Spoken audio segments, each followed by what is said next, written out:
এই প্রশ্নের উত্তর নবী ছাড়া কেউ জানে না। আমি আপনাকে 3টা প্রশ্ন করব, যে নবী সেই কেবলের উত্তর জানে। তা আপনি যদি উত্তর দিতে পারেন বুঝবো আপনি সত্য নবী। রাসূল সাল্লাল্লাহু আলাইহি ওয়াসাল্লাম বললেন, হ্যাঁ তুমি নির্ভয়ে বলো।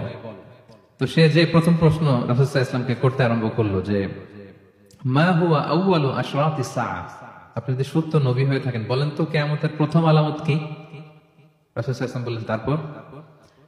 এরপর সে জিজ্ঞেস করলো মা হুয়া আউয়ালু তাআমিন ইয়াকুলুহু আহলুল জান্নাহ, জান্নাতীরা যখন জান্নাতে যাবে ঢুকেই প্রথমে তাদেরকে কি দিয়ে আপ্যায়ন করা হবে, কি খাবে?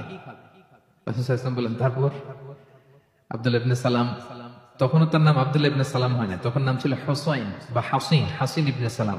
ইসলাম ধর্ম গ্রহণের পর রাসূল সাল্লাল্লাহু আলাইহি ওয়াসাল্লাম নাম দিয়ে দিলেন আব্দুল্লাহ। তারপর সে বলল যে সন্তান যখন হয় সন্তানের চেহারা কখনো হয় বাবার মতো, কখনো হয় মায়ের মতো, এর কারণটা কি?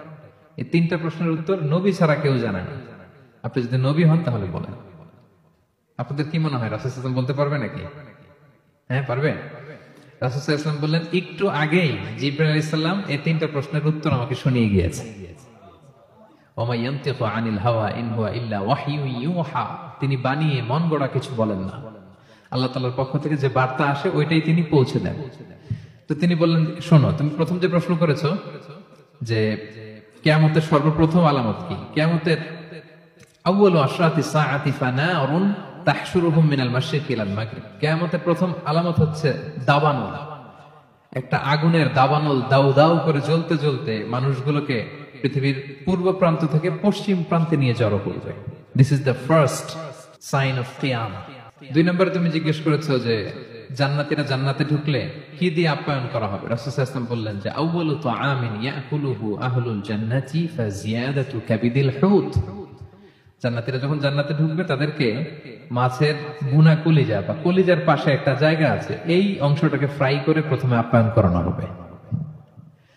3 নম্বরে তুমি জিজ্ঞেস করেছো যে সন্তানের চেহারা কখনো বাবার মতো মায়ের মতো, কারণ এর কারণ হচ্ছে ফিজিক্যাল ইন্টিমেসির সময় যদি হাজবেন্ডের সিমেন প্রবল হয় তাহলে বাচ্চার চেহারা বাবার মতো হয়, আর যদি মায়ের যে ওভাম ডিম্বাণু এটা প্রবল হয় তাহলে চেহারা মায়ের মতো হয়। এই কথা শুনে আব্দুল্লাহ ইবনে সালাম চিৎকার দিয়ে উঠলো, সে বলল আশহাদু আল্লা ইলাহা ইল্লাল্লাহ ওয়া আশহাদু আন্নাকা রাসূলুল্লাহ, আমি সাক্ষ্য দিচ্ছি আমি মদিনার সবচেয়ে বড় ইহুদি পণ্ডিত, আমি তাওরাতের আলেম, আমি সাক্ষ্য দিচ্ছি যে আল্লাহ ছাড়া কোনো ইলাহ নেই এবং নিশ্চয়ই আপনি আল্লাহ তাআলার প্রেরিত রাসূল। তো এই হচ্ছে আব্দুল্লাহ ইবনে সালামের রাদিয়াল্লাহু তাআলা আনহু আরদার ইসলাম ধর্ম গ্রহণের ঘটনা। তিনি রাসূল সাল্লাল্লাহু আলাইহি ওয়াসাল্লামের ইন্তেকালের পরেও প্রায় 33 বছর বেঁচে ছিলেন। তিনি 43 হিজরিতে ইন্তেকাল করেছেন। ওনার নাম আগে ছিল হাসিন ইবনে সালাম।